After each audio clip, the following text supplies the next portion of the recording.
सलाम नमस्ते, मैं हूं सलीम अख्तर सिद्दीकी।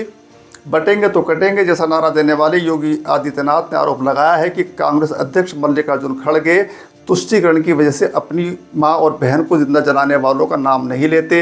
ये झूठ नहीं है कि भारतीय संघ में शामिल होने से इनकार करने वाले हैदराबाद के निज़ाम के आदेश पर रज़ाकारों ने ग्रामीण तेलंगाना में जुल्म किए थे।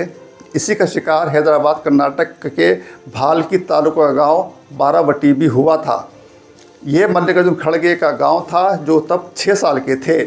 उनके पिता खेत में काम करने गए थे और रज़ाकारों ने उनके टीन शेड वाले घर में आग लगा दी थी, जिसमें उनकी मां और बहन जिंदा जल गई थी। अब शायद योगी आदित्यनाथ चाहते हैं कि मल्लिकार्जुन खड़गे को रज़ाकारों यानी मुसलमानों की इस क्रूरता का बदला लेना चाहिए। क्या किसी ऐसे आदमी को उस पूरे समुदाय का दुश्मन बन जाना चाहिए जिसके परिवार के किसी सदस्य ने दूसरे समुदाय के साथ ज़्यादती की है? क्या उन मुसलमानों को बदला लेना चाहिए जो क्रूर हिंसा का शिकार होकर मारे गए? अगर ये सिद्धांत अपनाया जाने लगेगा तो कुछ नहीं बचेगा, सब एक दूसरे से बदला लेने लगेंगे। रज़ाकारों ने जो कुछ किया उसके लिए सभी मुसलमान जिम्मेदार नहीं थे। ऐसे ही जैसे बिल्किस बानो के साथ रेप करने और उसके परिवार के सदस्यों की हत्या करने वाले हिंदुओं की वजह से सभी हिंदू कसूरवार नहीं हैं। क्या बिल्किस बानो को सभी हिंदुओं का दुश्मन बन जाना चाहिए? बिल्किस बानो को इंसाफ दिलाने में मुसलमानों से ज़्यादा हिंदुओं ने सहयोग किया है। मेरठ के 1987 के दंगों में डॉक्टर हरपाल सिंह के बेटे प्रभात कुमार राय को मुस्लिम दंगाइयों ने कार में जिंदा जला दिया था। उन्हें तो सभी मुसलमानों को दुश्मन बन जाना चाहिए था, लेकिन डॉक्टर हरपाल सिंह ने कभी नफरत वाली बात नहीं की, हमेशा सांप्रदायिक सद्भाव की बात की, हिंदू मुस्लिम एकता की बात ही करते रहे। कभी बदले की भावना उनके दिल में नहीं आई। हाँ, इतना ज़रूर हुआ कि जब भी हरपाल सिंह से हम लोगों का आमना सामना हुआ तो दिल उनके प्रति श्रद्धा से भर गया। डॉक्टर हरपाल सिंह गांधीवादी थे। जो गांधीवादी होगा, सच्चा धार्मिक होगा, इंसानियत को समझता होगा, वह हिंसा प्रति हिंसा के खेल में कभी शामिल नहीं हो सकता। और मल्लिकार्जुन खड़गे भी सच्चे गांधीवादी हैं, इसलिए उन्होंने अपने शौक को शक्ति में बदला और एक ऐसे समाज के निर्माण में अपना जीवन समर्पित कर दिया जहां सांप्रदायिक नफरत के लिए कोई स्थान न हो। सोनिया गांधी अपने पति और पूर्व प्रधानमंत्री शहीद राजीव गांधी के हत्यारों को माफ़ कर देती हैं। बेटी प्रियंका गांधी हत्यारों में शामिल रही नलिनी से मिलने जेल जाती हैं और लौटकर राहुल गांधी से कहती हैं कि उन्हें नलिनी के लिए बहुत बुरा लग रहा है। राहुल गांधी एक जनसभा में इसका जिक्र करते हुए कहते हैं कि देश को ऐसी ही राजनीति की ज़रूरत है जहां प्रेम हो, न कि घृणा और नफरत। हो सकता है यह सब योगी आदित्यनाथ के लिए तुष्टीकरण हो। योगी के हिसाब से तो मल्लिकार्जुन खड़गे को जीवन भर रज़ाकारों के जुल्म को याद करते हुए मुसलमानों से घृणा करनी चाहिए थी, जबकि यह किसी धर्म की नहीं, निज़ाम शाही को बरकरार रखने की कोशिश कर रही एक निजी सेना का जुल्म था। इन रज़ाकारों में उन हिंदू जमींदारों के लोग भी शामिल थे जिनका हित सीधे निज़ाम से जुड़ा था। अतीत में हुए अन्याय का बदला लेने में बदला वर्तमान में लेना भविष्य के लिए ठीक नहीं है। ऐसा करके 10-20 साल की सत्ता हासिल की जा सकती है, लेकिन समाज में जो नफरत फैल जाएगी उसका कोई हिसाब नहीं होगा। अगर अतीत की बात को लेकर बैठे रहेंगे तो न वर्तमान अच्छा होगा न भविष्य ठीक होगा। भविष्य के लिए बहुत कुछ भूल कर आगे बढ़ना होता है। पंकज श्रीवास्तव ने लिखा है कि सम्राट अशोक ने कलिंग युद्ध में भीषण कत्लेआम किया था, तो क्या आज उड़ीसा के लोगों को पटना या बिहार के लोगों से नफरत करनी चाहिए?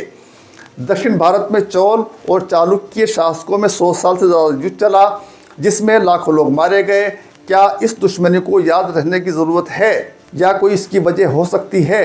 बीजेपी हर साल विभाजन विभीषिका दिवस मनाकर जख्मों को हरा रखना चाहती है, जबकि राष्ट्र निर्माताओं ने 15 अगस्त 1947 को एक नवीन भारत की नींव डाली थी, जिसे अतीत की छाया से मुक्त भविष्य का संकल्प लेकर आगे बढ़ना था। इसके लिए ज़रूरी है कि बंटवारे के समय हैदराबाद की हिंदू जनता पर हुए रज़ाकारों के जुल्म और इसी दौर में जम्मू में हुए लाखों मुस्लिमों के कत्ल को बुरा सपना मानकर भुलाया जाए। सामाजिक जीवन से उन कारणों को मिटाया जाए जिनकी वजह से वे हिंसा संभव हुई थी।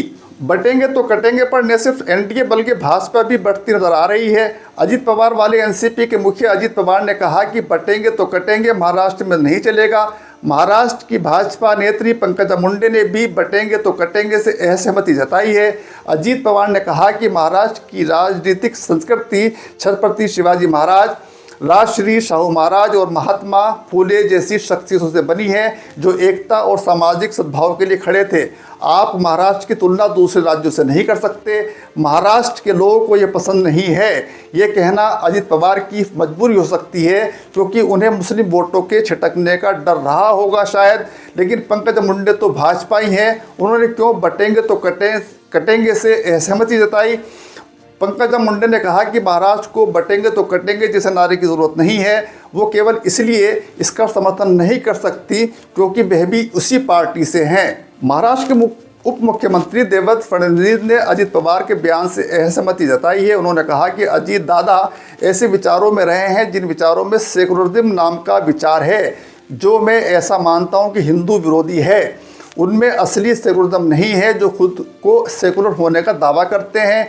हिंदुत्व का विरोध करना जिनके लिए सेकुलरिज्म है, वो ऐसे लोगों के साथ रहे हैं। इसलिए जनता का मिजाज और नेशनलिस्ट मिजाज समझने में उनको थोड़ा समय लगेगा। बटेंगे तो कटेंगे का अर्थ समाज को जमा करना है और मुझे लगता है कि इसमें कोई गलत बात नहीं है। फडणवीस सेकुलर विचारधारा को हर भाजपा की तरह हिंदू विरोधी मानते हैं।